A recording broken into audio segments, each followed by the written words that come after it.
थेट उद्धव ठाकरेंच्या गाडीवर नारळ फेकले गेले तरी आता तुम्ही सुपाऱ्या दुसऱ्या गाडीवर टाकायला लागल्यावर तुमच्या गाडीवर नारळ पडणारच. तुम्ही सुपाऱ्या टाकल्यावर त्यांनी काय बघत बसावं तुम्हाला. त्यामुळे हे राजकारणाची सुरुवातच मुळात या राज्यात शिवसेना उद्धवसाहेबाई करते. त्यांनी हे सगळं थांबवावं. दुर्दैवानं या राज्याचे सर्वात ज्येष्ठ नेते शरद पवार साहेबांसारखी माणसंसुद्धा मिसळायला लागली. राजकारण 52 सालापासून जे बघत आलो आहे आम्ही बाळपणापासून, ते सगळ्यात वाईट वातावरण विरोधकांनी तयार केलेलं आहे. नको तशी भाषा, शब्दाला कुठंही मर्यादा राहिलेली नाही. फक्त आया बहिणीहून शिव्या द्यायचं शिल्लक राहिले आहे. मला वाटतं उद्धवसाहेब, जयंत पाटील साहेब, शरद पवार साहेब निवडणूक काळात आमची आई बहीणसुद्धा आणतील. आमच्या आयांची नावं ती मागून घेतील. काय तुमच्या आईचं नाव आहे, आम्हाला शिवी द्यायची आहे. याच उत्तर दिलं होतं. त्याच्यावर राऊत म्हणतात की 2 महिने थांबा, तुम्हाला दाखवतो काय असेल क्रियेला प्रतिक्रिया. अशी मी दादागिरीची भाषा केली. आता राऊताचं काय झालं आहे, नारळाच्या सावलीला गडी बसला आहे. एका बाजूनं छत्री धरली पवार साहेबांनी, एका बाजून धरली उद्धव साहेबांनी. त्यामुळे उंदरा झाला आहे वाघ. ह्या वाघाचं काय तुम्ही मनात दोन कातड खऱ्या दिवशी ओढलं जाईल आणि उंदीर आहे महाराष्ट्र आहे लक्षात येईल. एक बोलण्याची कला आणि लिखाणाची कला सापडली आणि तिचा वापर महाराष्ट्राचं राजकारण बिघडवण्यापेक्षा संजय राऊतांनी महाराष्ट्राच्या राजकारणाला चांगलं वळण कसं लागेल अशा पद्धतीची भाषा वापरावी, अशा पद्धती लिखाण करावं. निवडणुका या अगोदरही झालेल्या आहेत आणि काँग्रेस अनेक वेळा हरलेली आहे.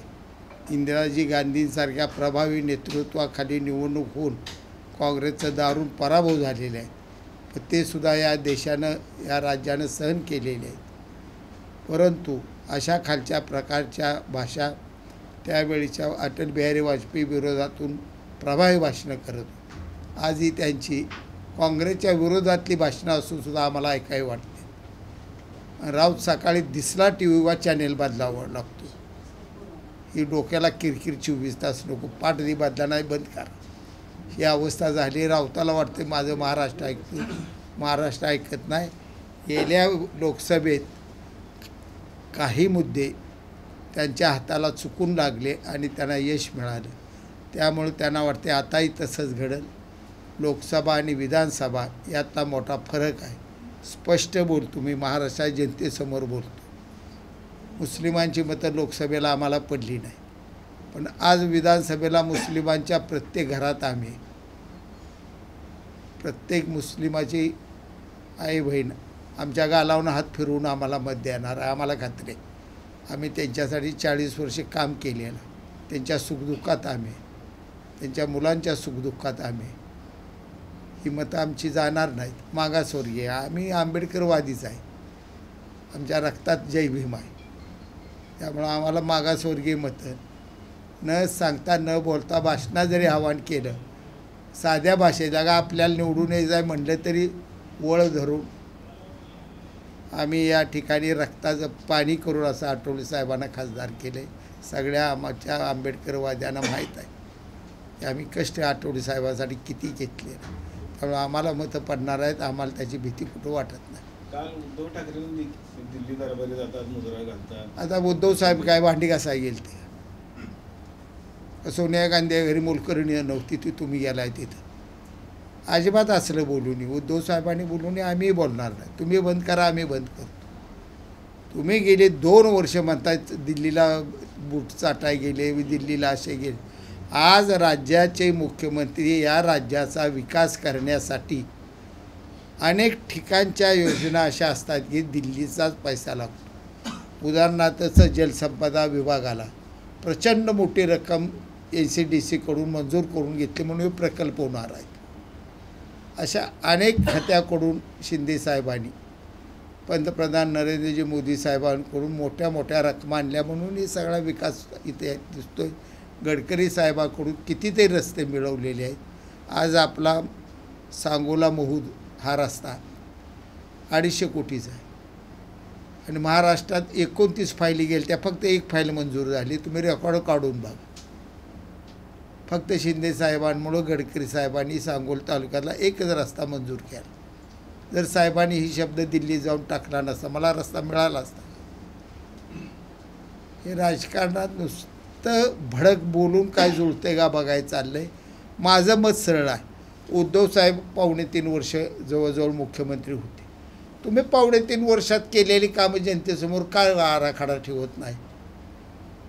मी हे काम केलं, हा प्रश्न सोडवला, हा प्रश्न सोडवला, एवढा निधी आणला, ही योजना मंजूर केली, ही योजना चालू केली, ही पाटबंधारे खात्या योजना मी चालू केली. अहो स्वर्गीय बाळासाहेब ठाकरे उपसा सिंचन योजना सांगोला ह्याला का पैसा लागतोय? 16 पत्र आहेत. तिकडं आहे माझा PA आहे काय तो वैभव. 16 पत्र आहेत खारगेकडे माझी, पण उद्धव साहेबांची सही झालेली आहेत. मला नाव देता आलं नाही.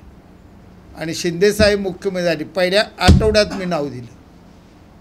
स्वर्गीय बाळासाहेब ठाकरे उपसा सिंचन योजना. एखादं भावनिक आम्ही बाळासाहेब ठाकरे साहेबांविषयी बाळपणापासून मार्मिक वाचण्यापासून भावनिक आहे.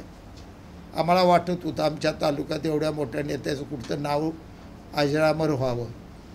का केलं नाही उद्धव साहेबांनी? फक्त भांडताय माझ्या बापाचं नाव घेऊ नका. जे काही नेतृत्व यशवंतराव चव्हाण साहेब सगळ्यांसाठी आहेत.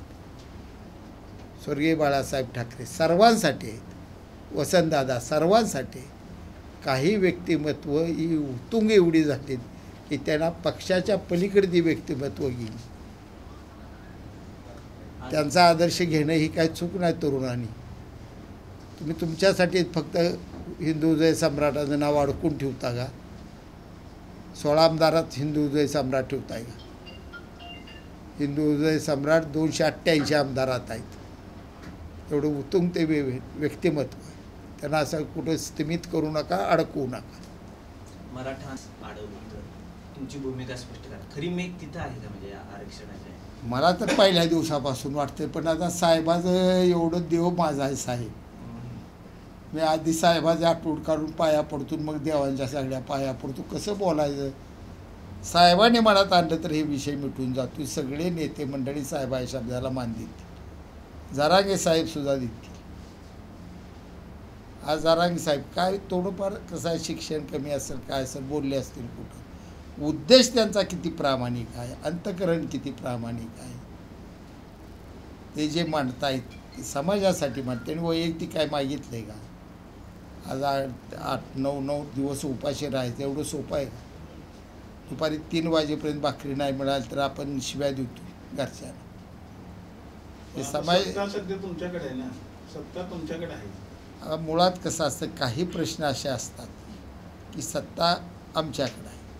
आम्ही जेवढं काय देता येईल तेवढं 10% आरक्षण शिंदेसाहेबांनी दिलेलं. ते जरांगे साहेबांनी पेढे खाऊन गुलाल उधळून स्वीकारले होतं. ह्यांच्याच गावात चौगुले साहेबांच्या गावात स्वीकार. परत काय बदल झाला कळला नाही, पुन्हा हे चालू झालं. मग आता शिंदे साहेबांनी पुढं ह्याच्या जाण्यासाठी प्रयत्न चालू आहेत त्यांचे.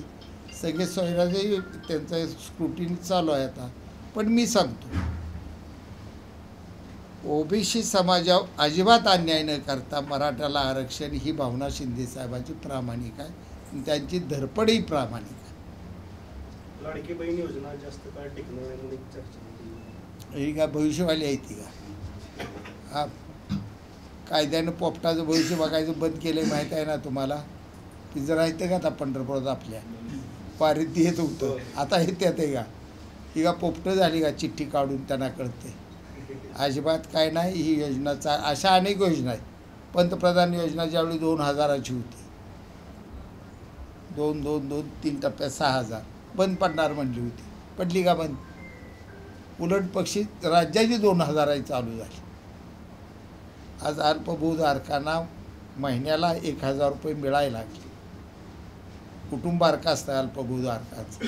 1000 रुपयात किराणा माल त्याचा सगळा आज व्यवस्थित होतो. कुठल्याही गोष्टीकडे बघताना राजकारण म्हणून फक्त बघू नका, ह्या राज्याच्या जनतेचं हित म्हणून बघा. आणि काय चांगल्या निर्णयाचं स्वागतही करा. एकही निर्णय असा नाही की या पवारसाहेब राष्ट्रवादीनं किंवा उद्धवसाहेब सेनेनं स्वागत केलं. हे सगळे निर्णय चुकी झाले. तुम्ही फक्त टार्गेट करताय. तुमची उद्धव साहेबांची खुर्ची गेली, त्यात आम्ही भागीदार आहे. आम्ही काय लपवून ठेवत नाही. काय ते फळ चांगलं मिळेल वाईट मिळेल देव देईल ती देईल. आम्ही आमच्या मतदारसंघासाठी धाडस केलं आणि आम्ही प्रूव्ह करून देऊ, सिद्ध करून देऊ. या 2.5 वर्षात आम्ही 3,000 कोटी पुढे गेलो निधी आणा. उद्धव साहेब असते तर आम्हालाही मिळत होतं का 3,000 कोटी. मग आम्ही निर्णय घेताना काय आम्हालाही बुद्धी आहे. आमचं 67 वय आहे. आम्ही राजकारण वय 74 सालापासून यशवंतराव चव्हाण साहेबाच्या करंगुळी धरून आम्ही सुरुवात केली. आम्हालाही काही कळतंही फिरताना. मंत्रालयात नुसतं काय आम्ही चहा पाणी करत फिरत नाही.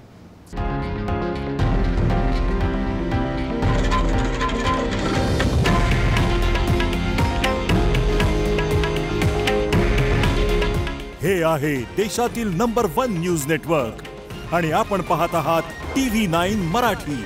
काळजी तुमची, हित महाराष्ट्राचं.